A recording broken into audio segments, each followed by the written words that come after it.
Alright, let's break down what just happened in the world of global politics and why everyone's glued to the headlines right now.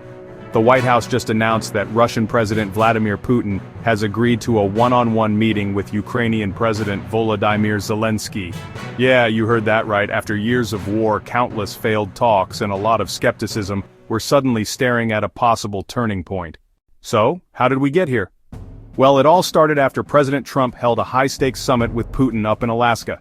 The next day, Zelenskyy and a whole crew of European leaders showed up at the White House for a serious debrief. According to the White House press secretary Caroline Leavitt, Trump picked up the phone, called Putin, and pushed this peace process into its next phase. That face-to-face between Putin and Zelenskyy. The plan? If things go well in that bilateral meeting, it'll be followed by a three-way sit-down. Putin, Zelenskyy, and Trump together in the same room. And let's be honest, that's a headline we haven't seen before. Now, European leaders are actually giving Trump some credit here. Finland's President Alexander Stubb said there's been more progress in the past 2 weeks than in the last 3.5 years. Even the UK's Prime Minister Keir Starmer admitted, nobody has been able to bring it to this point until now. Leaders from France, Germany, Italy, and the European Commission echoed the praise. So where will this big meeting happen? Right now, options like Budapest and Switzerland are on the table.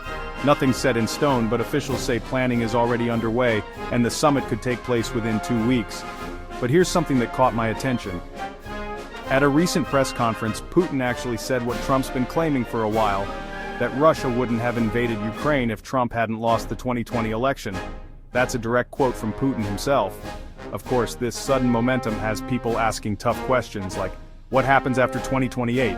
How will Ukraine's security be guaranteed in the long run? For now, Europe's stepping up to lead on security promises, with the US backing them up but no American troops on the ground.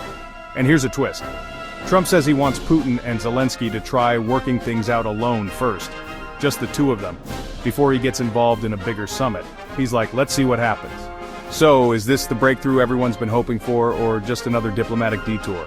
I'll be watching, and I bet you will too. Stay tuned.